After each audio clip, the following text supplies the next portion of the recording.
Welcome back to EDI Sports Cards. You have hit the right video if you're looking to collect cards from the 1950s. That's right. This channel is all about collecting, being in the hobby, and actually enjoying the cards that you collect. So if you haven't joined the Card Hoarder Nation, subscribe right now. There's also a Facebook group in the links below, and there's a little Easter egg that I have for you at the very end of this video. So don't skip away. At the very end of this video, there is a free bonus for you if you stay to the end. So again, and that has to do with collecting cards in the 1950s. So what we're going to do in this video, I have a whole bunch of cards from the 50s. I'm going to show them to you as we go through the years and the decade of the 1950s. All right? So if you're ready, let's go look at the cards.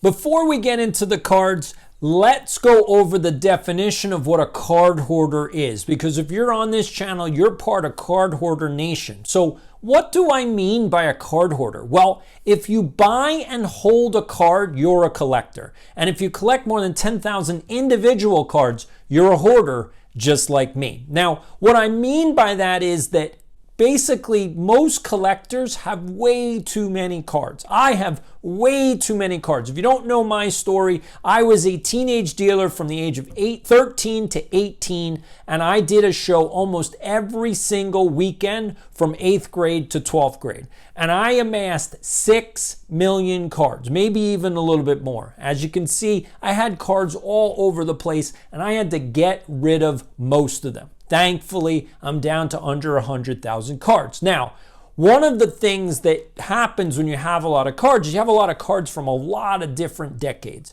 And so we're going to go over the 1950s right here in this video so that you understand what the decade was all about, because like me, most of you were not alive in the 1950s. So what was the 1950s all about? So we're going to do the first card, which is the 1952 Topps card.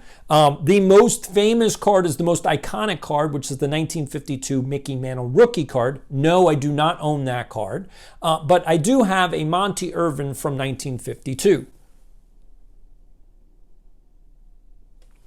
Now, the second card is from 1953. Now, 53 had a much different look. This is actually a 1953 Pee Wee Reese. Now, personally, I like the 53 look. Just to me, it's like a really nice look. But again, you have to pick the type of cards that you like the most. Now, unfortunately, I don't own a 1954 Topps card at all. I don't even have a common. I don't know why. It just wasn't a set that I ever liked. I even went back and looked at the baseball sets and like, yeah, I don't know. I just don't like 1954 for some reason. So anyway, and Mickey Mantle wasn't in the 54 set. He wasn't in the 55 set, so it didn't matter to me and didn't matter to my dad. So we just skipped over 54. Actually, so we're going to do 55 because I completed the whole 1955 set, and I'm going to show you the Roberto Clemente rookie.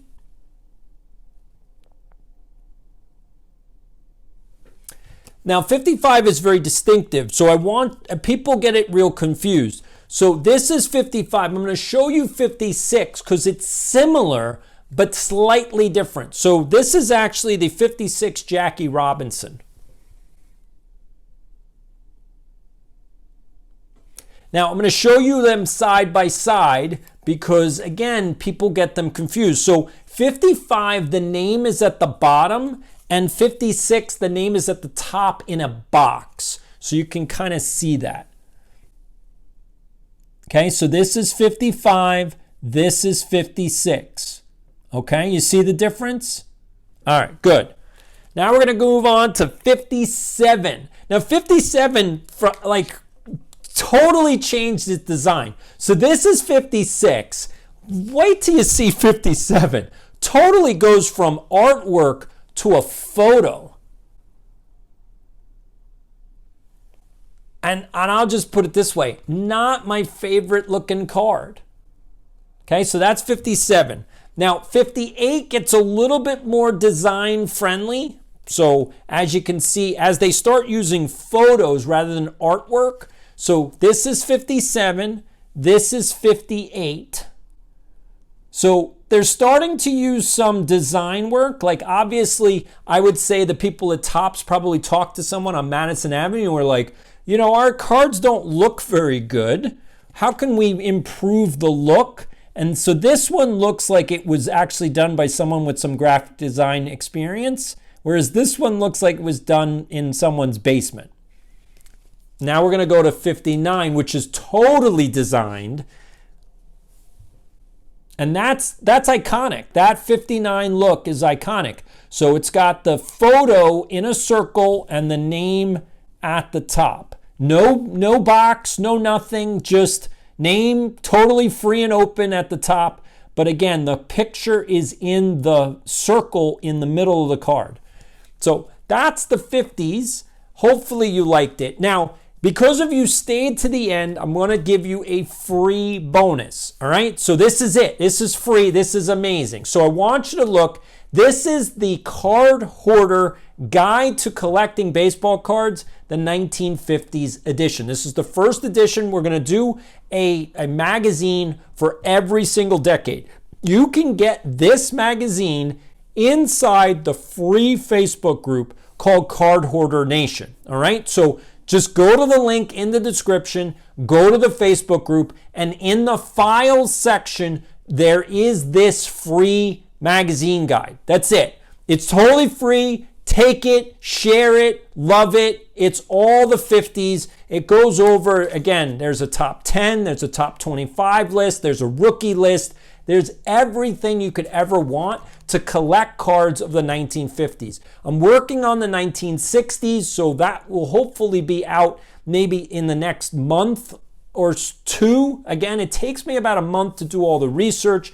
The more that you guys subscribe, the more that I can maybe get monetized. And if I can do that, maybe I can get an assistant that'll help me with the research. That will make the time frame get shorter. But if I have to do it all, it takes me about a month to make each magazine. So this is the 1950s. I hope you look forward to the 1960s. The cards look much different in the 1960s. If you go to the Facebook group, please answer the 2 posts that are there right now. What are you buying and what are you selling? Just put down, make a spreadsheet, take a screenshot and post it. Let people know the cards that you want to get in your collection and the ones you want to move from your collection. The easiest way for us as collectors to kind of turn over our collection is to really share what we have and what we want to get rid of.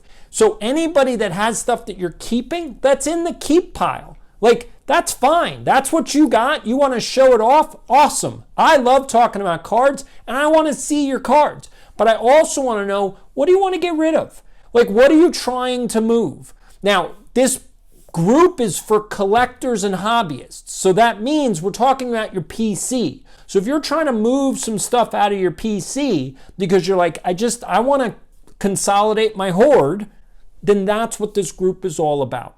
If you just have a whole bunch of base and wax and whatever, that's fine too if you're trying to sell stuff, but just be aware you might not get a lot of buyers in the group. But somebody might want, if you're selling it for cheap, like if you're selling junk wax era stuff for really cheap, somebody in the group might be like, yeah, I'll take it for $20, $30, $40 if you're selling it really cheap. Because again, this is PC people, okay? We're not spending thousands and thousands of dollars on cards.